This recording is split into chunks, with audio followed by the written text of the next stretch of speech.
and we make this shift daily to go into spirit and into the dream state. Yes. How do we better consciously exit this reality to control what occurs to us in this reality from above? Or would you define our existence here on Earth as a bubble reality? We can define it as a bubble reality. It's an interesting and convenient way to talk about your particular universe. But that's, again, just an arbitrary label. If it works for you, use it.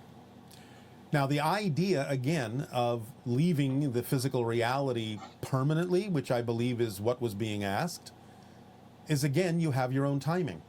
You will leave when you're ready to leave. You will leave when you're done with the theme that you chose to explore, unless you decide to explore a different theme, which is now possible in your physical transformational reality. But most of you will have set up some circumstance where you will simply leave when it is time to leave, when you're done with what you're doing, with what you're exploring, like anything. And again, if you're always curious about when that time might be, as we have suggested before, you can always lie down on the floor, you can close your eyes, you can say, I'm ready to leave.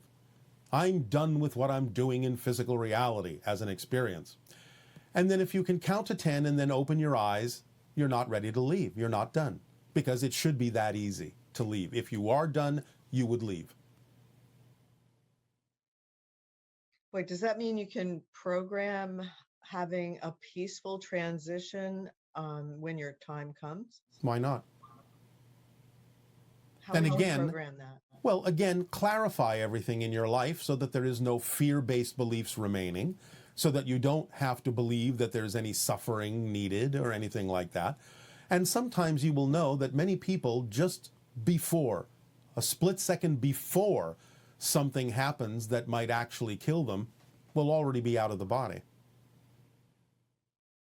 What about those people who are loved and have really good lives and everything, and then at the very end, they have an extremely difficult transition into spirit, painful experiences. Again, there's a reason for everything. And it may have more to do with those that they're leaving behind in physical reality than it has to do with them.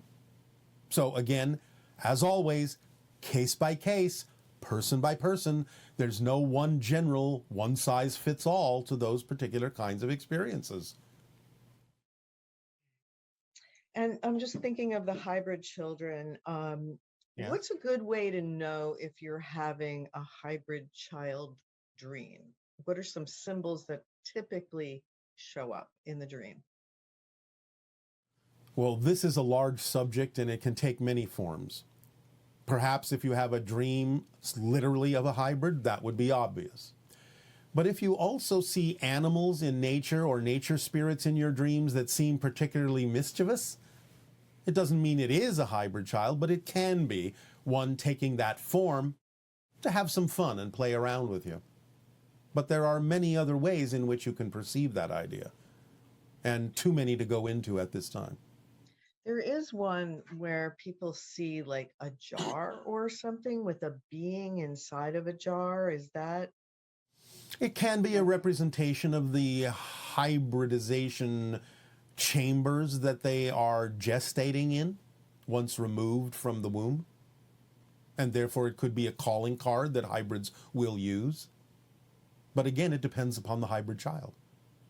So if a child was in that state or stage of development as a hybrid, and you're there as in the dream state, you can communicate with that being at some stage similar to human fetus that is inside the body? Telepathically, yes. Just as in what you call post-hypnotic regressions, you can take a person back into the womb and they're communicating telepathically with many different things. Do these fetuses have the capability of communication right away, or do they have to reach a certain stage of development? The communication can happen right away, but that simply may be coming from the spirit itself rather than through the fetus. If the fetus is not developed to the point where telepathic communication is possible through the brain, then the communication telepathically would probably be coming directly from the spirit that hasn't really fully connected with the body yet. I see.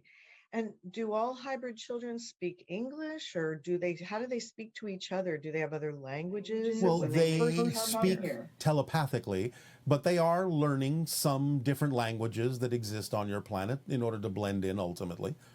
But telepathically is what they use mostly among themselves. They do practice different languages and have a lot of fun with that, especially when they get something wrong. They laugh a lot. Will they have names when they come here, or do we give them names? It can be either. It's up to them to choose. Most of them will choose names from nature. But again, some of them may allow the adults that they meet to name them. It depends. Again, these are personal things. It depends on what they are attracted to do.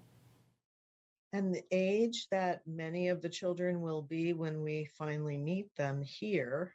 There will be exceptions, but most likely the concentrated range will be somewhere between 7 and 13. And as a 7-year-old, though, they would be much higher functioning than a 7-year-old in our particular species. Well, they will be much higher functioning than a 7-year-old used to be on your planet, but many 7-year-olds now being born on your planet are extremely high functioning. Yes, we have noticed that. It's amazing what some of the kids can do now. Yes. I've noticed that some people are unaware of the different frequencies the 5 hybrid races normally vibrate at, and they become confused when they're hearing that a general interaction with Sasani beings is not appropriate right now, but only interactions with grays is possible. And can you summarize what the typical vibrational levels are of each of the 5 hybrid races and compare that to present day humans? Yes. Well, we're not going to go into numbers, but we'll give you a general curve.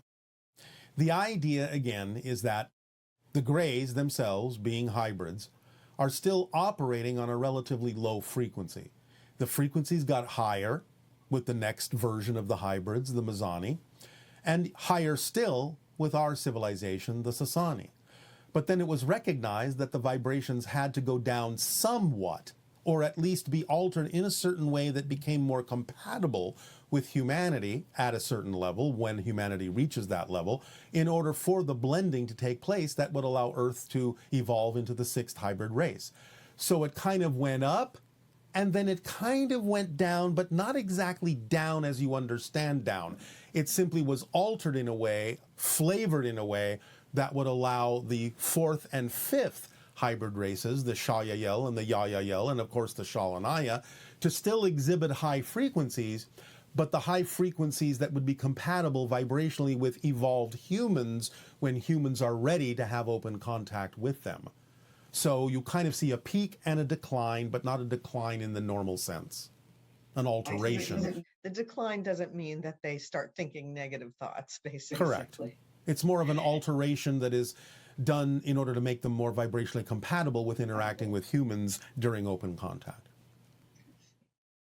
And you mentioned that Sasani children are born through the parents going into a meditative state and then forming an energy bubble, and then the being is created. In the overlapping bubbles, yes. Yes. When will humans be capable of this kind of procreation? About 1,000 years. Okay. Give or take.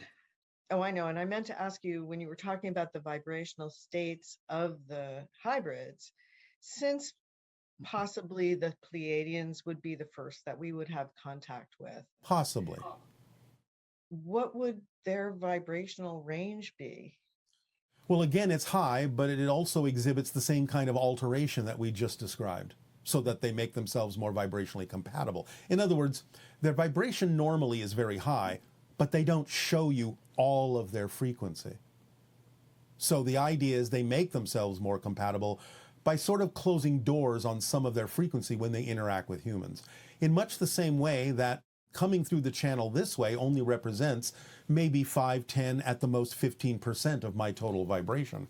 So we make an alteration that makes us more vibrationally compatible, but the idea of being face to face with us would not allow that filtering to happen in quite the same way. But the Pleiadians are willing to do that because they are more closely related to you as your kind of genetic cousins. Is there anything you could tell us about the Andromedans? No, not at this time. Okay. Well, we're going to wrap up in a minute here. Here's one question. You had mentioned that unconditional love is the frequency of existence itself. Yes. And you've said creation is only slightly more positive than negative. And does the negative polarity exist only in an incarnate experience? No, it exists on every level.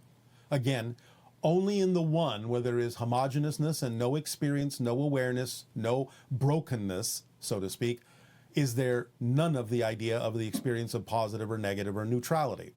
But in all that is, instantly, it creates the idea of the polarities and the neutrality becoming the trinity of positive, negative, and neutral.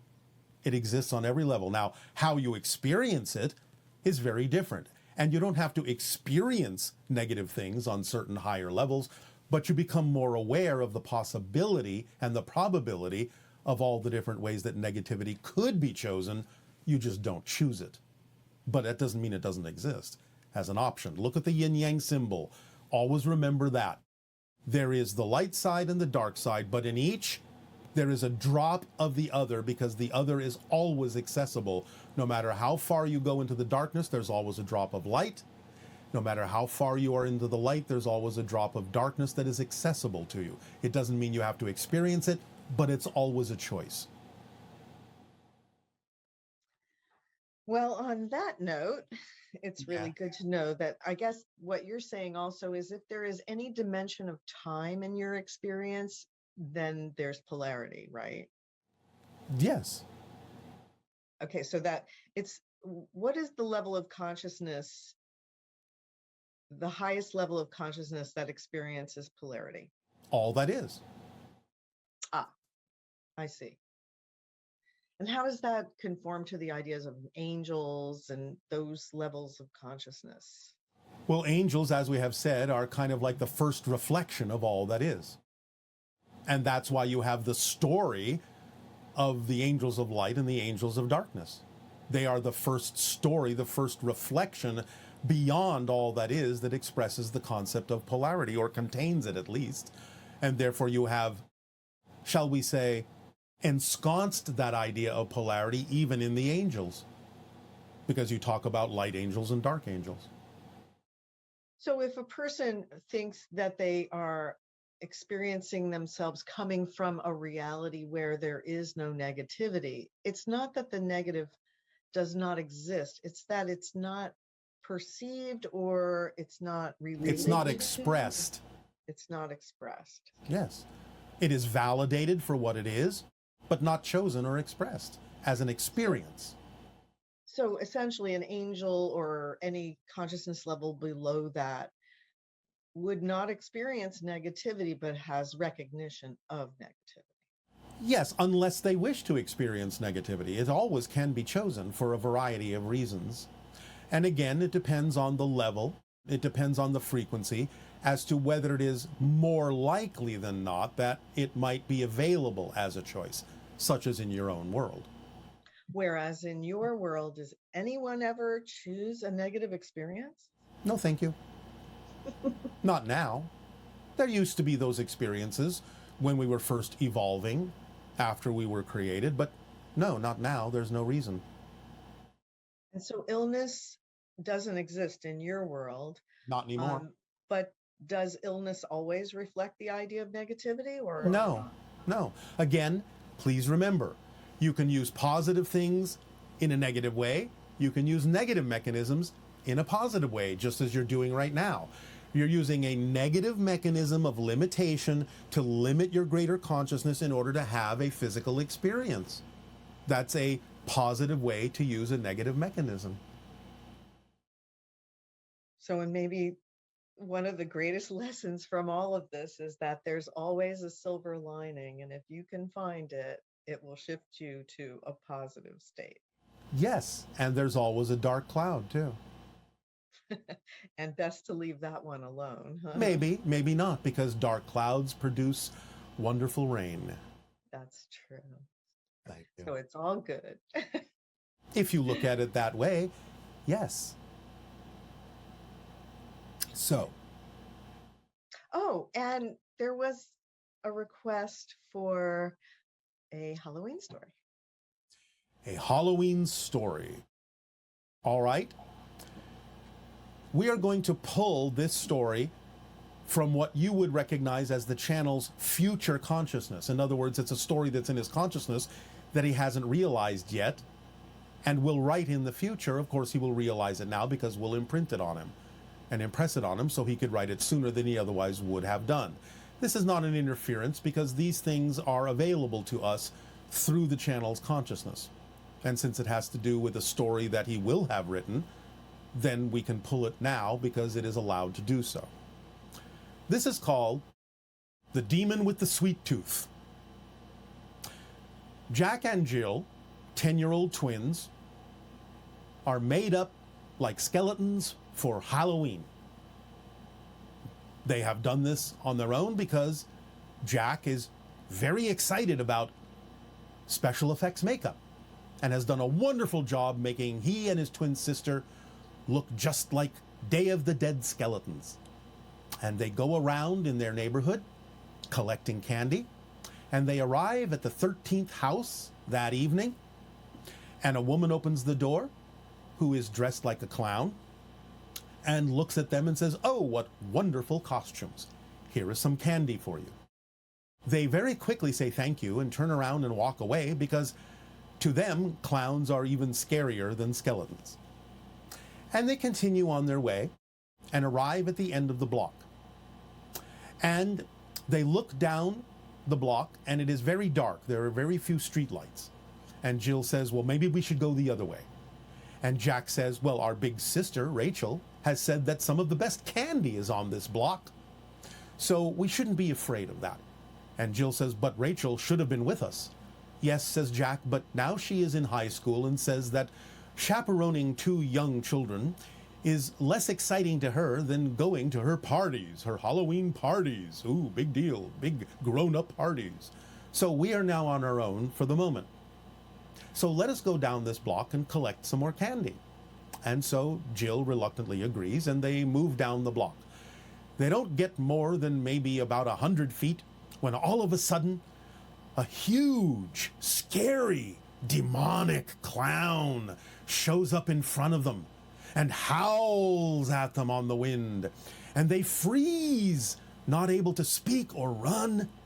And the demonic clown with glowing green eyes reaches out and snatches away their bags of candy and devours it in an instant, and then belches and smells like a sewer and disappears. And it takes about a minute or two for Jack and Jill to be able to speak. And when Jack speaks, he says, "Wow." And Jill says, "Wow, that's all you have to say after that horribly frightening experience? Wow?"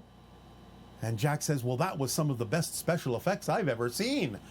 And Jill says, "You mean you believe that wasn't real?" He says, "How could it be, silly? Demons aren't real. I suppose you still believe in Santa Claus too, don't you?" And Jill says, "Well, if you're sure, well, how did our candy disappear?" "Well, it's a magic trick," says Jack. "You remember seeing that magician on TV make that elephant disappear? Well, candy should be easy peasy by comparison." "Well, I wonder who did that," said Jill. "They must have some amazing technology to do something like this." "Oh, yes," said Jack, "probably a hologram connected with some magician in disguise that we didn't see. Who knows? But that was a wonderfully frightening experience. Let's go down this block and see what else we can find." So they agree to continue now with empty bags, having to need to fill them up again. And again they go from house to house and get more candy. And by the time they have finished with the 26th house, again, 2 times 13, the demon clown shows up again, and with a horrible howl on the wind, snatches their candy away and devours it again, and belches once more and leaves, vanishes into the shadows. And Jack and Jill said, "All right, well, enough of this. We're not going to have any candy left if this continues. I wonder who's behind it and how they were able to do this again at the other end of the block. We thought maybe it would just be near their own house, but clearly they're capable of doing something like this no matter where we are. So let's test that, because I'm going to make sure that this doesn't happen again, because we need to keep our candy. So they pick up their empty bags and they go down the other side of the block, and again, after they reach the 39th house, 3 times 13, sure enough, the demonic clown manifests again and towers over them with its glowing green eyes and reaches out, but Jack and Jill react quickly and hide their bags of candy behind their backs. And Jack says, "No, you shall not have our candy again." And Jill says, "Yes, be gone, O demon clown." And they have a laugh about this because, again, they're pretty sure that this is just a special effect. But as they confront the demon, surprisingly, shockingly, the demon clown begins to cry. And as it continues to cry, it starts to shrink. And it continues to cry and continues to shrink. And it shrinks down and changes into the image, into the ghost of a 7-year-old little boy. And this 7-year-old little boy ghost continues to weep in front of them, floating in the air before their eyes. And suddenly Jack and Jill recognize the little boy ghost. "Josh Graves," Jack says. "But you died last year." "Yes," said the ghost, whimpering. "I was sick for a very long time. And I could never go trick-or-treating, and finally I died, never having experienced Halloween. And so I became angry and jealous of all the children that go around trick-or-treating and want to snatch their candy away, because if I can't have it, you can't have it." And Jack and Jill felt compassion for the little boy who had died. And Jill said, "I'll tell you what. Why don't you come trick-or-treating with us now?" "Do you mean it?" said Josh. "Oh, yes, it would be great fun, because you can actually scare the people after they give us candy, because you are a real ghost. And that would be so much fun." Well, the little ghost boy stopped his sniffling and said, "Yes, I would love to do that." And so the 3 of them traipsed off and went trick-or-treating and received a lot of candy and gave a lot of scares. And at the end of it, Jack and Jill said, "You know, I have an idea. Why don't you come trick-or-treating with us every year?" "Oh, I would love that," said Josh Graves. And so finally he was befriended by someone living who could allow him to experience trick-or-treating and Halloween in the way it was meant to be experienced on Earth. And so in the meantime, he returned to spirit and felt the freedom that wasn't his until Jack and Jill had befriended him. But every year he would return, and the 3 of them would go trick-or-treating together. The end. Oh my goodness, that's wonderful. Yes, it is.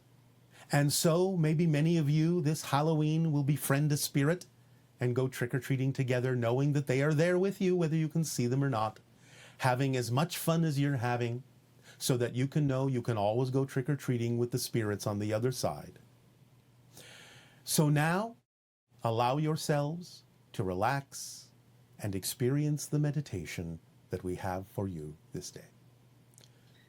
Thank you so much, Bashar. We love you so very much. Our unconditional love to you all, Nania. Again, prepare now for your meditation.